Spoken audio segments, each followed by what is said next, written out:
केशव नगर राज्य के हरियापुर गांव में अर्जुन नाम का एक अनाथ युवक रहता था, जो बंसी काका के गोदाम में काम करता था। उस दिन अर्जुन गोदाम के अंदर लेटा हुआ आराम कर रहा था कि तभी बंसी काका वहां आ गए। अरे ओ अर्जुन, मैं तुम्हें यहाँ पे काम करने की मजदूरी देता हूँ, आराम करने की नहीं। कहा था ना कि अनाज की बोरियां बाहर बैलगाड़ी में रखवा दे, हैं? बैलगाड़ियां धूप में खड़ी तुम्हारा इंतजार कर रही हैं और तू यहाँ मजे से टांग फैला के लेटा हुआ है। बंसी काका, बस कुछ देर तो आराम करने दिया करो, सुबह से तो लगा हुआ हूँ। कुछ दिनों से देख रहा हूँ अर्जुन, तू काम से जी चुराने लगा है, क्यों रे? सच बताऊं काका तो मुझसे अब मेहनत नहीं होती। न जाने मेरा भाग्य कब बदलेगा। छोटा था तो माँ बाप छोड़ गए, बचपन अनाथ की तरह बीता।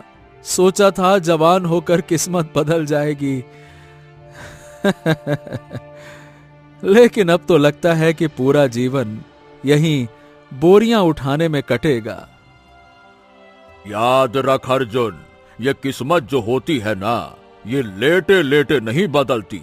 उसके लिए मेहनत करनी पड़ती है, हाथ पांव चलाने पड़ते हैं, योजनाएं बनानी पड़ती हैं। अब चल जल्दी से बोरियां गाड़ी में रख और सुन, कल सुबह जंगल चले जाना। तुम्हें लकड़ियां काट कर लाना है, घर पर लकड़ियां खत्म हो गई हैं, समझा? इतना कहकर बंसी काका वहां से चले गए। अर्जुन घर जाने ही वाला था कि तभी कोई आवाज उसके कानों में टकराई। वो राधा थी, बंसी काका की पुत्री, जो अर्जुन से प्रेम करती थी। क्या हुआ अर्जुन, आज तुम्हारे चेहरे पर इतने क्रोध की लकीरें क्यों हैं? अरे तुम्हारे पिताजी की वजह से। अब पिताजी ने क्या कर दिया? अरे करेंगे क्या, जरा सा बैठ के आ गया, तुम्हारे पिता ने आसमान ही सर पे उठा लिया और देने लगे मुझे प्रवचन, ये नहीं तो वो नहीं तो ये नहीं तो।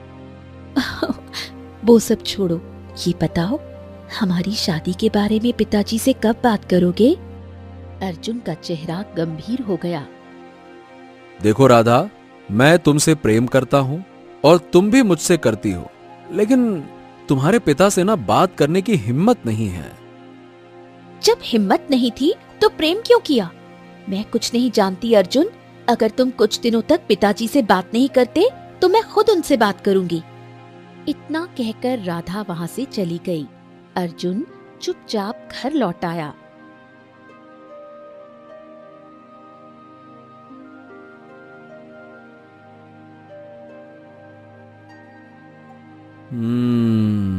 मुझे जल्द ही कोई न कोई तरकीब सोचनी होगी, जिससे मैं जल्दी से धनवान बन जाऊं।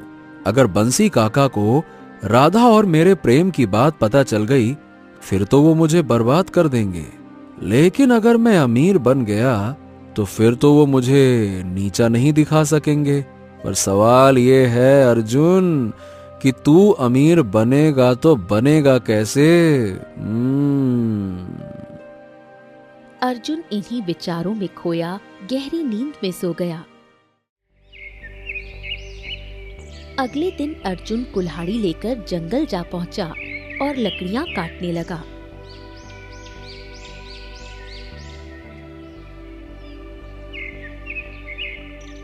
कुछ देर बाद थककर वो एक पेड़ के नीचे बैठ गया। बाप रे बाप, मेरी जिंदगी भी कितनी अजीब है। जिसके घर पे काम करता हूँ उसकी ही बेटी से प्रेम कर बैठा। भला बंसी काका मेरी शादी अपनी बेटी से क्यों ही करेंगे? मैं उनके लिए बस एक मजदूर हूँ, फटीचर, बेकार मजदूर। उसने अपनी झोली से कुछ फल निकाले और खाने लगा। तभी उसके सामने एक साधु आकर खड़ा हो गया। बेटा, बेटा, मुझे बड़ी भूख लगी है, एक फल मुझे भी दे दो बेटा दे दो। अर्जुन ने बिना कुछ बोले एक फल साधु की ओर बढ़ा दिया। साधु पास बैठ गया और शांति से फल खाने लगा। वाह वाह वाह वाह वाह, मजा आ गया। बड़े ही ताजा और स्वादिष्ट फल हैं। ये बताओ, इन्हें कहां से लेकर आए तुम? कहां से लेकर आऊंगा, बाजार से। और कहां से, खरीद के लाया हूं। साधु मुस्कुराया। बहुत गुस्से में है तू बच्चा। मैं देख रहा था कि कुछ देर पहले तू अपने आप से कुछ बड़बड़ा रहा था। बता बेटा, आखिर तेरी समस्या क्या है? बोल तो ऐसे रहे हो जैसे अगर मैं अपनी समस्या बता दूंगा तो आप पल भर में उसका हल निकाल ही दोगे। नहीं तो। बात तो सही है, क्या पता मैं तेरी कोई मदद कर दूं। बता तो सही बच्चे। अर्जुन थोड़ी देर चुप रहा और उसने अपनी सारी व्यथा साधु को बताई। हाँ, अब आप ये बताइए साधु महाराज कि मेरा भाग्य कैसे बदलेगा। मैं अचानक से धनवान होना चाहता हूँ। गरीबी की जिंदगी से मैं तंग आ चुका हूँ। तो तू अपने भाग्य को भाग्यशाली नहीं मानता? भाग्यशाली? कहां से भाग्यशाली हो गया मेरा भाग्य? बचपन में माता पिता छोड़कर चले गए। बचपन अनाथ की तरह बीता और जवानी मेहनत में कट रही है। ये भाग्यशाली है? बताइए। बात तो तेरी सही है, लेकिन ये भी सोच बेटा, जिस सेठ के यहाँ तू काम करता है उसकी बेटी तुझसे प्रेम करती है। ऐसी किस्मत हर किसी की नहीं होती अर्जुन। जो प्रेम सच्चा हो वो केवल भाग्यशाली को ही मिलता है। अरे आप भी ना लगे ज्ञान देने साधु बाबा। ऐसा है महाराज, कोई ऐसा उपाय बताइए जिससे मेरा भाग्य सच में बदल जाए और मैं रातों रात धनवान बन जाऊं। धनवान बनूंगा तभी वो सेठ अपनी लड़की का हाथ मुझे देगा, नहीं तो लात मार के भगा देगा। फिर हो गया मेरा भाग्यशाली का बंटा धार। नहीं तो। साधु ने अर्जुन को ध्यान से देखा, फिर धीरे धीरे खड़ा हुआ और बोला,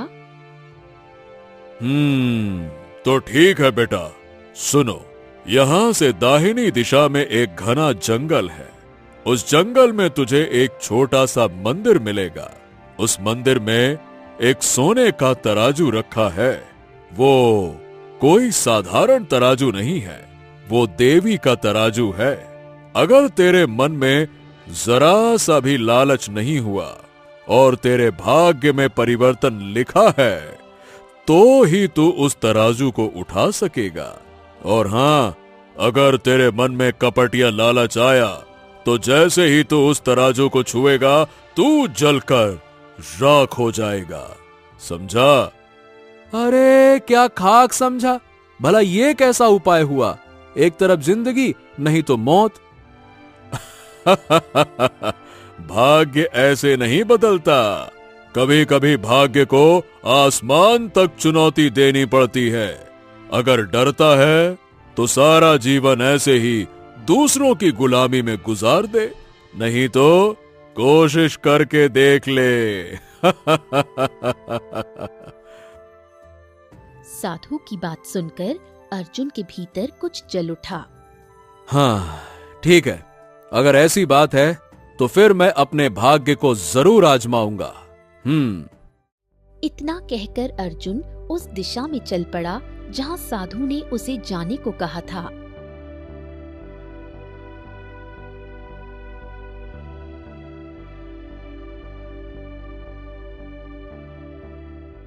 कुछ देर बाद अर्जुन घने जंगल में पहुंचा। पेड़ों के बीच छिपा एक छोटा सा मंदिर उसकी नजर में आया। अरे साधु महाराज ने सच कहा था, यहाँ तो सचमुच एक छोटा सा मंदिर है। चलो देखते हैं अंदर, क्या वाकई वहां सोने का तराजू है या फिर साधु महाराज मंदिर का पता बताकर मुझे मूर्ख बना रहे थे। चलो। अर्जुन सावधानी से मंदिर के अंदर चला गया। अंदर चमकती सोने की किरणों में एक तराजू रखा था। बाप रे, इसका मतलब साधु महाराज का हर एक शब्द सत्य था। हो, पर अगर मैं इसे उठाऊंगा तो जलकर राख हो जाऊंगा तो? हे भगवान, क्या मेरी कहानी यहीं खत्म हो जाएगी? क्या करूं, क्या करूं? हाँ, इस तरह जीने से अच्छा है कि यहीं पर जलकर राख हो जाऊं। हाँ। उसने झटके से तराजू उठा लिया। अरे अरे, मुझे तो कुछ नहीं हुआ। इसका मतलब मेरा भाग्य बदलने वाला है। मेरा भाग्य बदलने वाला है। वो खुशी खुशी तराजू उठाए वहां से चला गया।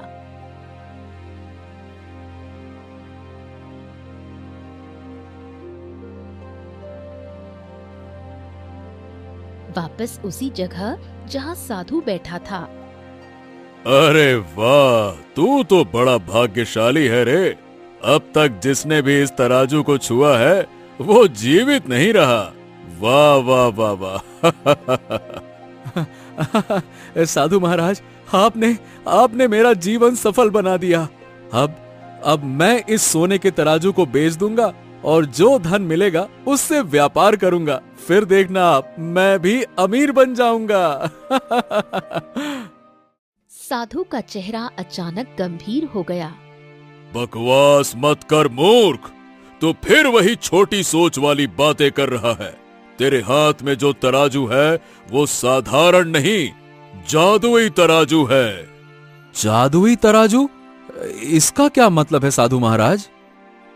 ये तराजू बात करता है, और ये आम वस्तुओं का नहीं बल्कि सच और झूठ का न्याय करता है।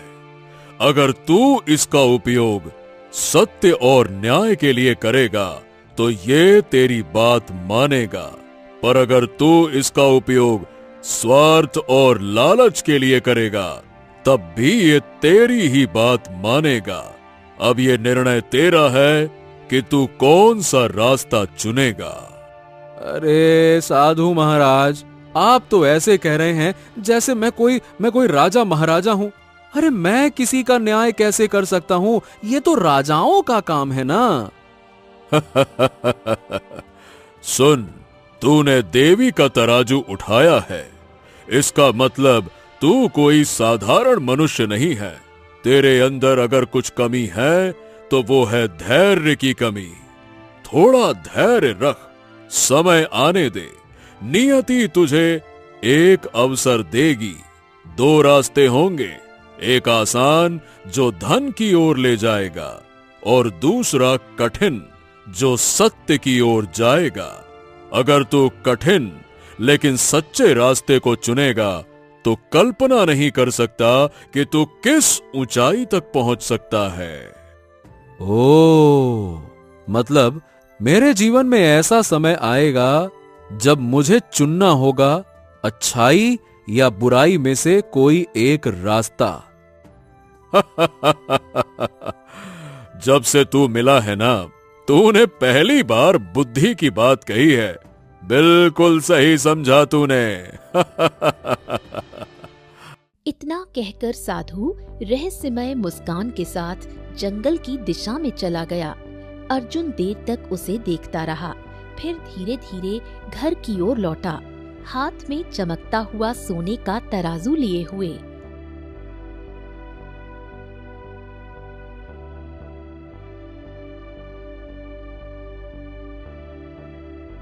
अर्जुन घर पहुंचा ही था, सामने राधा खड़ी थी।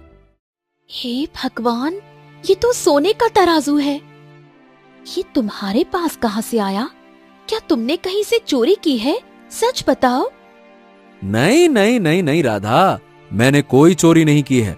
मैं बताता हूँ, सुनो। बात यह है कि अर्जुन ने पूरी घटना राधा को सुना दी। साधु, मंदिर और जादुई सोने का तराजू। अर्जुन, साधु महाराज की बात में गहराई लगती है। तुम इस तराजू को कहीं बेचने की गलती मत करना। क्या पता वही साधु सच कह रहा हो और ये तराजू तुम्हें उस ऊंचाई तक पहुंचा दे जिसकी तुमने कल्पना भी नहीं की। सच कहूं राधा, मैं भी यही सोच रहा हूं। तभी अचानक वहां बंसी काका का नौकर मोहन आ पहुंचा। अरे ओ मोहन, क्या है ये? तुम यहाँ चुपके चुपके हमारी बातें सुन रहे थे, हैं? इरादा तो नहीं था, पर हाँ, सब कुछ सुन लिया है।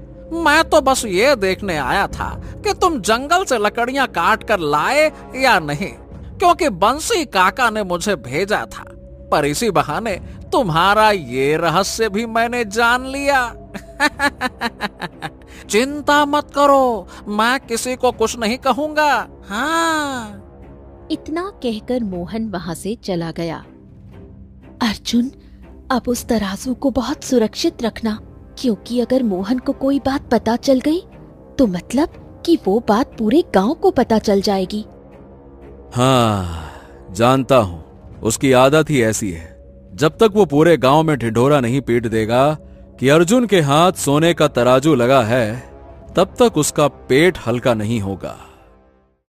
राधा चली गई, लेकिन अर्जुन की बात सही साबित हुई। कुछ ही घंटों में मोहन ने पूरे गांव में खबर फैला दी कि अर्जुन को एक दिव्य तराजू मिला है। उधर उसी समय केशव नगर के राजमहल में अंधकार और उदासी छाई थी। राजा विक्रम अपने सिंहासन पर गंभीर मुद्रा में बैठे थे। महाराज, इस तरह उदास बैठने से कुछ नहीं होगा। राजगुरु, तुम तो जानते हो ना कि मेरे राजकोष का सारा खजाना चोरी हो गया है। राज्य चलाने के लिए मेरे पास एक सोने की मुद्रा तक नहीं बची है। अरे मैं कंगाल हो चुका हूं।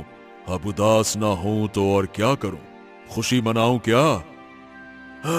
महाराज, शक के घेरे में दो ही लोग आते हैं। एक आपका भतीजा राजकुमार अशोक और दूसरा राज्य का मंत्री जगन्नाथ। दोनों ही अपने आप को निर्दोष बता रहे हैं। हाँ, मैंने दोनों से पूछताछ की, किसी के खिलाफ कोई ठोस सबूत नहीं मिला। पर मेरा मन कहता है कि मंत्री ही गद्दार है। अशोक क्यों चोरी करेगा? वो तो जानता है कि मेरे बाद वही राजगद्दी संभालेगा। लेकिन महाराज, अगर मंत्री निर्दोष हुआ तो? उनकी आंखों में क्रोध और बेबसी थी। तो राजगुरु जाओ, तो फिर कोई ऐसा चमत्कार ढूंढो जो सत्य को सत्य और झूठ को झूठ साबित कर सके, क्योंकि मैं जानता हूं इन दोनों में से ही कोई एक चोर है। पर कौन, इसका अंदाजा मैं आज तक नहीं लगा पाया हूं। ये पहली बार है मैं अपने शासन काल में ही किसी चोर को पहचानने में असफल हो रहा हूं। राजगुरु चिंतित अवस्था में राजमहल के बगीचे में टहलने लगे। तभी एक सैनिक वहां आ पहुंचा। क्या हुआ राजगुरु? आपके चेहरे पर ये चिंता की लकीरें क्यों हैं? राजकोष का सारा खजाना चोरी हो गया। महाराज और मैं तय नहीं कर पा रहे हैं कि चोर कौन है, मंत्री जगन्नाथ या महाराज का भतीजा अशोक। अगर दोषी का पता जल्द ही नहीं चला तो ये राज्य संकट में पड़ जाएगा। राजगुरु, मैं हरियापुर गांव का रहने वाला हूँ। वहाँ अर्जुन नाम का एक युवक रहता है जिसके पास सोने का तराजू है। पूरा गांव कहता है कि वो तराजू साधु महाराज की देन है। अगर अर्जुन से न्याय करवाया जाए तो असली चोर का पता चल सकता है। अच्छा, और तुम इतने विश्वास के साथ कैसे कह सकते हो? क्योंकि हमारे गांव का मोहन नाम का व्यक्ति हर सच बात गांव में फैलाता है। वो कभी झूठ नहीं बोलता और उसी ने बताया है कि वो तराजू चमत्कारी है। ओह, अगर ये बात सच है तो तुरंत अर्जुन को मेरे पास लेकर आओ। उसे और उसके तराजू को प्रातःकाल दरबार में लेकर आओ। मैं ये बात महाराज को बताता हूँ। सैनिक वहां से निकल गया, लेकिन ये सब वार्तालाप राजकुमार अशोक सुन चुका था। अगर वो तराजू सच में चमत्कारी हुआ, फिर तो मैं चोर साबित हो जाऊंगा, और सच तो यही है कि चोरी तो मैंने ही की है। पर अब एक रास्ता है, अर्जुन को खरीदना। इधर सैनिक सीधे हरियापुर पहुँचे।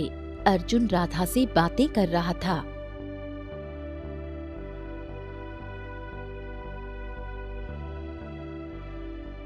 अर्जुन, तुम्हारे पास जो सोने का चमत्कारी तराजू है, उसे लेकर कल राजमहल चलना है। राज्य का सारा खजाना चोरी हो गया है और आरोपी 2 हैं, मंत्री जगन्नाथ और राजकुमार अशोक। महाराज चाहते हैं कि तुम्हारा तराजू असली चोर को पहचान ले। अगर तुमने सच का पता लगा दिया तो महाराज तुम्हें बहुत बड़ा इनाम देंगे। ठीक है, तो कल दरबार में हाजिर हो जाना अपने तराजू के साथ। चलो, मैं चला। इतना बोलकर सैनिक वहां से चला गया। अर्जुन, इसका मतलब साधु महाराज की बात सही थी। समय आ गया है। शायद यही तुम्हारे भाग्य का नया मोड़ है। उसी समय घोड़े की टापों की आवाज गूंजी। राजकुमार अशोक स्वयं अर्जुन के दरवाजे पर आए। तो तुम्हारा ही नाम अर्जुन है? हाँ हाँ जी, मेरा ही नाम अर्जुन है। मुझे पता है कि तुम्हारे पास दिव्य सोने का तराजू है जो असली चोर का नाम बता सकता है, और तुम्हें पता है असली चोर मैं ही हूँ। लेकिन मैं चाहता हूँ कि तुम मंत्री जगन्नाथ को दोषी साबित कर दो। बदले में मैं राजकोष से चुराया हुआ आधा खजाना तुम्हें दे दूंगा। क्या कहते हो? क्या? लेकिन तुमने खजाना चुराया क्यों?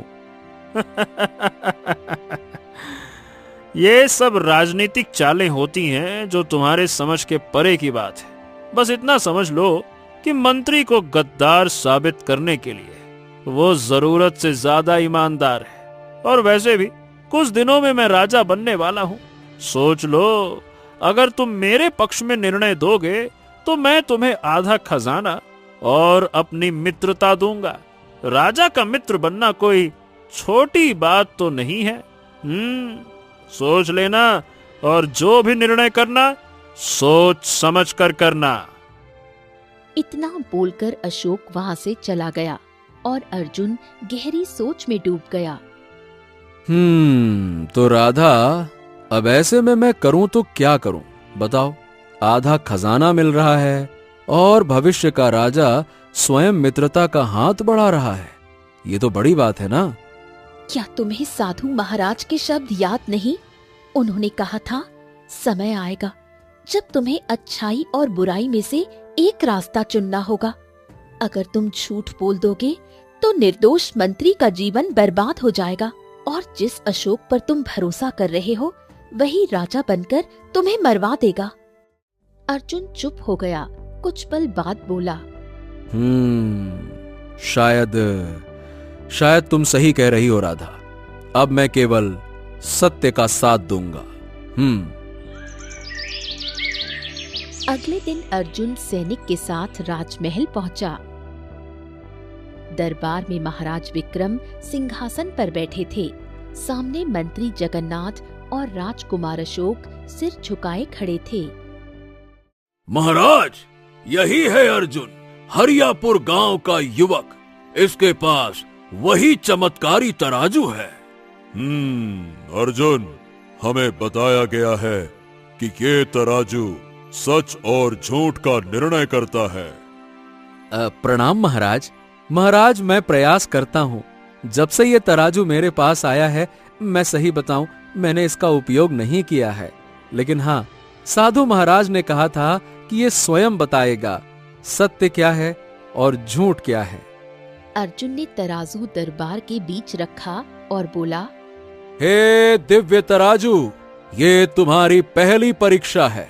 न्याय करो और असली चोर को सामने लाओ। अचानक सोने का तराजू चमकने लगा उसकी आवाज गूंजी। दोनों आरोपियों को मेरे पलड़े में बैठा दो। राजकुमार अशोक, तुम पहले बैठो। अशोक तराजू के एक पलड़े में बैठा। मंत्री जगन्नाथ, तुम दूसरे पलड़े में बैठो। मंत्री भी बैठा। कुछ पल बाद तराजू की आवाज गूंजी। जिसके शरीर पर जलन मचेगी वही दोषी होगा। वो स्वयं अपने अपराध को स्वीकार करेगा। अशोक के चेहरे का रंग उड़ गया। अगले ही क्षण उसके शरीर पर भयंकर जलन होने लगी। अरे रे रे रे रे, मेरे शरीर में आग लग रही है। इसको रोकिए महाराज, महाराज इसको रोकिए। अरे रे रे रे रे, अरे रे रे रे, सत्य बोल दो अशोक, तुम्हारा दर्द समाप्त हो जाएगा। हाँ महाराज, महाराज मैं दोषी हूँ। राजकोष का सारा खजाना मैंने ही चुराया। मैं मंत्री को गद्दार साबित करना चाहता था। अरे रे, क्योंकि वो जान चुका था कि मैं अवैध वसूली कर रहा था। मैंने अर्जुन को भी खरीदने की कोशिश की ताकि वो मंत्री को दोषी ठहरा दे। राजा विक्रम क्रोध में खड़ा हो गया। अशोक, हमने सोचा था कि तुम हमारे उत्तराधिकारी बनोगे, पर जो अपने ही राज्य को लूटे वो राजा बनने के योग्य नहीं। अब तू अपना शेष जीवन कारागार में बिताएगा। सैनिकों, ले जाओ इसे।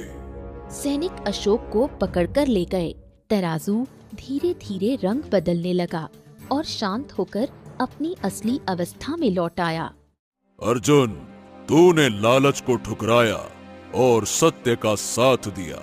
सत्य का साथ देने वाला ही सच्चा राजा होता है। आज से मैं तुझे इस राज्य का उत्तराधिकारी घोषित करता हूँ। क्या? मैं राजा? तभी दरबार में प्रकाश फैला। रंग बिरंगी किरणों के बीच वही साधु प्रकट हो गया। कहा था ना अर्जुन, जब तू सत्य का साथ देगा तो वहां पहुंचेगा जहां की तूने कल्पना भी नहीं की थी। तू राजा बनेगा, ये तेरे भाग्य में लिखा था। साधु महाराज, मैं सही बताऊं, मैंने कभी सोचा भी नहीं था। धन्यवाद, धन्यवाद। अगर तू लालची होता तो कुछ समय के लिए धनवान तो बन जाता, पर सारा जीवन दुख में बिताता। पर तूने मन की आवाज सुनी और वही तेरी असली शक्ति है। तराजू से प्रकाश की लहरें निकली और वो धीरे धीरे गायब हो गया। अब ये तराजू उस देवी के मंदिर में लौट गया जहां से आया था, किसी और अर्जुन की प्रतीक्षा में। साधु भी उसी रोशनी में विलीन हो गया।